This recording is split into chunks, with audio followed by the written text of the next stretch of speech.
বিসমিল্লাহির রহমানির রহিম। প্রিয় বন্ধুরা, আসসালামু আলাইকুম। আশা করি আপনারা সবাই ভালো আছেন। আমিও আল্লাহর রহমতে ভালো আছি। আজকে আপনাদের সাথে যে বিষয়টি নিয়ে কথা বলবো সেটি হচ্ছে ভ্রমণ। মানুষ জন্ম থেকেই ভ্রমণ পিপাসু। অজানাকে জানার নেশায় আমাদের এগিয়ে নিয়ে যায়। একবার চোখ বন্ধ করুন, কল্পনা করুন অপরিচিত রাস্তা, নতুন মানুষের সাথে হাসি আর প্রকৃতির অপরূপ সৌন্দর্য আপনাকে ডাকছে। ভ্রমণের গুরুত্ব: ভ্রমণ শুধু বিনোদন নয়, এটা জীবনের নতুন স্কুল। একটি সফর আমাদের শেখায় কত ভিন্ন হতে পারে সংস্কৃতি, খাবার আর মানুষের জীবনধারা। ভ্রমণ মানে শুধু দূরত্ব অতিক্রম নয়, এবং নিজের মনের জানালা খুলে দেওয়া। অনুপ্রেরণামূলক লাইন: পৃথিবীর এত সুন্দর যে এক জায়গায় আটকে থাকাটা এক ধরনের অবিচার। যখন আপনি ভ্রমণ করবেন, আসলে আপনি গল্প সংগ্রহ করবেন। ভ্রমণের খরচ শেষ হয়ে যায়, কিন্তু স্মৃতি থেকেই যায় আজীবন। বিশ্বের সবচেয়ে বেশি ভ্রমণ করা শহরগুলোর মধ্যে ব্যাংকক, লন্ডন ও দুবাই শীর্ষে। গবেষণায় দেখা গেছে, নিয়মিত ভ্রমণ করা মানুষের মানসিক চাপ কম থাকে এবং তারা বেশি সুখী হয়। ন্যাশনাল জিওগ্রাফির তথ্য অনুযায়ী ভ্রমণকারীরা স্থায়ী খাবার আর সংস্কৃতির প্রতি বেশি আকৃষ্ট হয়, যা আমাদের জীবনে নতুন অভিজ্ঞতা যোগ করে। চলুন জীবনে অন্তত একবার হলেও এমন জায়গায় যাই যেখানে যাওয়া হয়নি। ভ্রমণ শুরু হয় একটি ছোট সিদ্ধান্ত নিয়ে, ব্যাগ গুছিয়ে বেরিয়ে পড়া। জীবনের সবচেয়ে সুন্দর বিনিয়োগ হলো একটি সফরের অভিজ্ঞতা। বিশ্বের সবচেয়ে বেশি ভ্রমণ করা দেশ হলো ফ্রান্স। বছরে আরও প্রায় 8 কোটি মানুষ ঘুরতে যায়। বাংলাদেশের সুন্দরবন পৃথিবীর সবচেয়ে বড় ম্যানগ্রোভ বন, যা ইউনেস্কো ওয়ার্ল্ড হেরিটেজ হিসেবে স্বীকৃত। আইসল্যান্ডে আপনি গ্রীষ্মকালে রাতের সূর্য দেখতে পারবেন, মিডনাইট সান।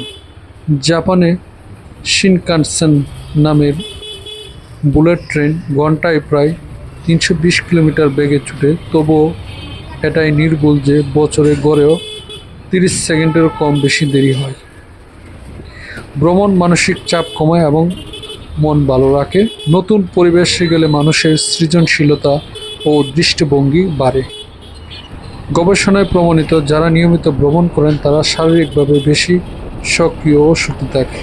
স্থায়ী মানুষের সাথে মিলে সহনশীলতা ও আন্তরিকতা শেখা যায়। কখনো কি ভেবে দেখেছেন, এক টুকরো টিকিট আপনার জীবন বদলে দিতে পারে? মানচিত্রের প্রতিটি বিন্দুতে লুকিয়ে আছে সুন্দর গল্প। ভ্রমণ আপনাকে শেখাবে পৃথিবীর আসলে কত বিশাল আর আমরা কত ক্ষুদ্র। পৃথিবীর কূলে গেলে বুঝবেন, আসল বিলাসিতা হোটেল নয়, বরং পাহাড়ের নীরবতা আর সাগরের গর্জন। ভ্রমণ মানে কি, কেন প্রয়োজন? ভ্রমণ মজার ভ্রমণ ফ্যাক্ট: কোনো ছোট ভ্রমণ অভিজ্ঞতা বা দৃষ্টান্ত। ভ্রমণ মানুষের জীবনের প্রশান্তি যোগায় এবং মানুষকে উদ্দীপনা যোগায়, যেখানে তাকে বেঁচে থাকার জন্য। যে আসলে পৃথিবীতে মহান রব্বুল আলামিন আমাদেরকে কত সুন্দর দেখার দৃশ্য এবং জায়গা এবং কত রকমের সংস্কৃতি মানুষ বসবাস করে। আসলে আমি যেটি বেশি এনজয় করি সেটা হচ্ছে, যেসব এলাকায় যাই সেই সব এলাকার সংস্কৃতি এবং তাদের ঐতিহ্যবাহী খাবার, যেটি আমার সবচেয়ে বড় ফেভারিট। আপনারা আপনাদের কমেন্টস করে জানাবেন যে আপনাদের কোনটি সবচেয়ে ভালো লাগে। ভ্রমণ নিয়ে কথা বলে শেষ করা যাবে না। ভ্রমণ মানুষের মনস্তাত্ত্বিক পরিবর্তন করে, যেটার মাধ্যমে সে শিখতে পারে যে বাস্তব অভিজ্ঞতা জানতে পারে। বাস্তব অভিজ্ঞতা তার জীবনের জন্য যে কতটুকু ইম্পর্ট্যান্ট তার ভবিষ্যৎ পথ চলার জন্য, সেটা আমরা আসলে কেউ বুঝতে পারি না।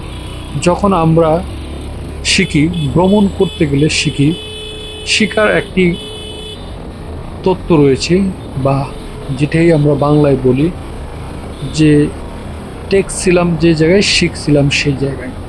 তো ভ্রমণ করবেন, আপনি যত ভ্রমণ করবেন ততই আপনি নতুন নতুন জায়গা, সংস্কৃতি এবং মানুষের সাথে আপনার পরিচিত হবেন।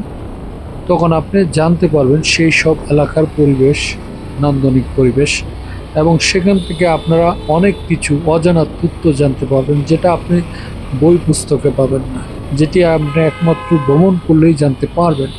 আমি আমার একটি ভ্রমণের অভিজ্ঞতা আপনাদের সাথে শেয়ার করি। সম্ভবত এটি 2009 সালের দিকে আমি যখন প্রথম বাংলাদেশ ন্যাশনাল চিড়িয়াখানায় যাই, সেখানকার একটি অভিজ্ঞতা। আসলে আমরা তখন বুঝতে পারি নাই যে এটার ভিতরে এরকম ঘটনা হয়। এক্সাম্পল, খাবারের ক্ষেত্রে আপনার বাইরের যে খাবার 100 টাকা, সেখানে 1000 টাকার নিচে পাওয়াই যাচ্ছে না। এবং আমরা এতটাই ক্লান্ত হয়ে গেছিলাম যে আমাদেরকে খাবার তখন গ্রহণ করতেই হতো। কারণ আপনারা জানেন চিড়িয়াখানায় কতটা হাঁটা লাগে সবগুলা প্রাণী দেখতে দেখতে, এবং আপনার পানি বলেন, সব কিছুর জিনিস বাইরের থেকে 2-3 গুণ দাম বেশি।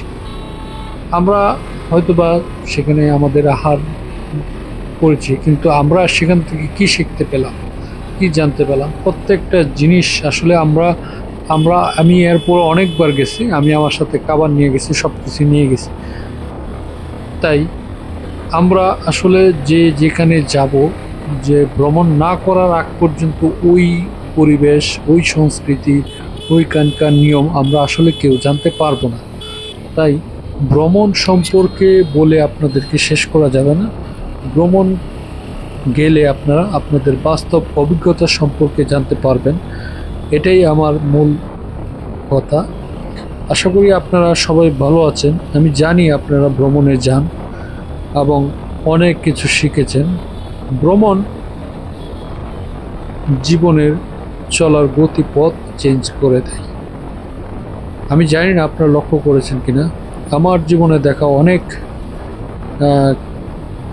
ঘটনাই আছে, তার মধ্যে একটি ঘটনা বলি। আমাদের যেই ঘটনাটার মাধ্যমে, ভ্রমণের মাধ্যমে, ভ্রমণ কিন্তু আরেকটা বিশাল মাধ্যম হচ্ছে আপনার সিল্লায় যাওয়া, যেটাকে ইসলামে বলে দিনের দাওয়াত। কেউ 3 দিন, কেউ 10 দিন, 15 দিন, আর সবচেয়ে বড়টা হচ্ছে 40 দিন। আমার জীবনে দেখা অনেক আছেন। তাই আল্লাহর রাস্তা বা ভ্রমণ, যেটা চিল্লাই গেলে সেটাকেও ভ্রমণই বলে, সেই ভ্রমণে যাওয়ার পর তার জীবনের প্রাণ অবার হয়ে গেছে। সে এতই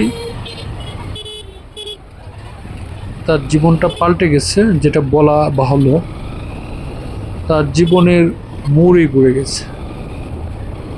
আপনারা এখন দেখতেছেন সবুজ বাগানের ভিতর দিয়ে আমি যাচ্ছি, সবুজের সমারোহ। কারণ এখন ভাদ্র মাস চলতেছে, ভাদ্র মাসে বৃষ্টি হচ্ছে। তার আগে আষাঢ় মাস গেছে, প্রচুর বৃষ্টিপাত হওয়াতে গাছগুলো অনেক সুন্দর হয়ে গেছে এবং সবগুলোই সবুজের সবরান্য হয়ে গেছে, যেটি দেখতে আসলে অনেক সুন্দর লাগতেছে।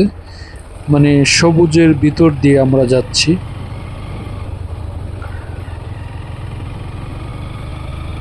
রাস্তা মোটামুটি ভালো ছিল। এটা হচ্ছে গাজীপুরের রাস্তা, যেটা কালিয়াকৈর ভিতর দিয়ে চলে গেছে। আপনি মাওনা যেতে পারবেন। রাস্তাটা খুবই সুন্দর এবং দুই পাশে সবুজ বাগান। আরও সামনে অল্প কিছু দূর গেলে আপনারা দেখতে পারবেন এক পাশে নদী, এক পাশে বাগান, জঙ্গল। তো এখন যেহেতু আপনার আইন শৃঙ্খলা এতটা উন্নত নয়, যেখানে জীবনের রিস্ক আছে, আপনারা দিনেই যাবেন, দিনেই ফেরত আসবেন। কারণ এখানে চুরি ডাকাতি চিন্তায় আইন শৃঙ্খলা বাহিনী এতটা অ্যাক্টিভ না এখন, যে কারণে নিজে সেফ রাখতে গেলে সেভাবেই চলাফেরা করতে হবে।